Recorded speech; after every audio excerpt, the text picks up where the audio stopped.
Back and safely own Italian sovereign debt. Again, you know, the ECB clouds disguises all of the risk, clearly, no? But there's an underlying problem. The underlying problem in Italy is this is an economy that has not grown at all in the last 10, 15 years. It's been 2 decades, almost 2 decades in stagnation. Is an economy that faces tremendous challenges in terms of maturities of debt now that QE ends.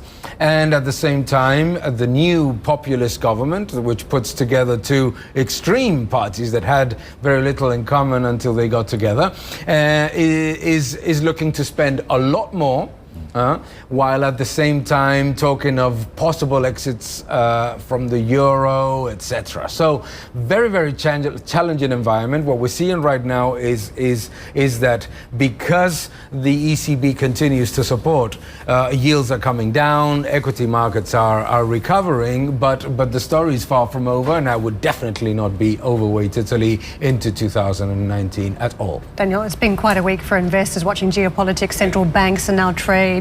As we wrap up the week, what's the number one theme going into next week?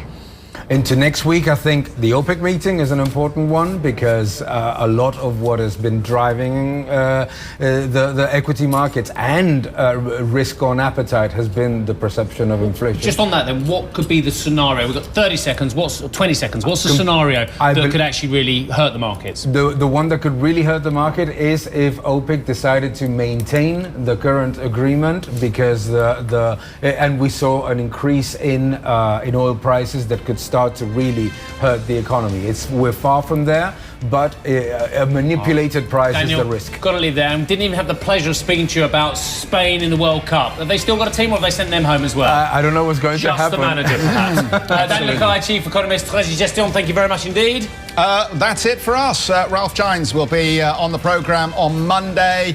Bye-bye, everybody. Have a great weekend.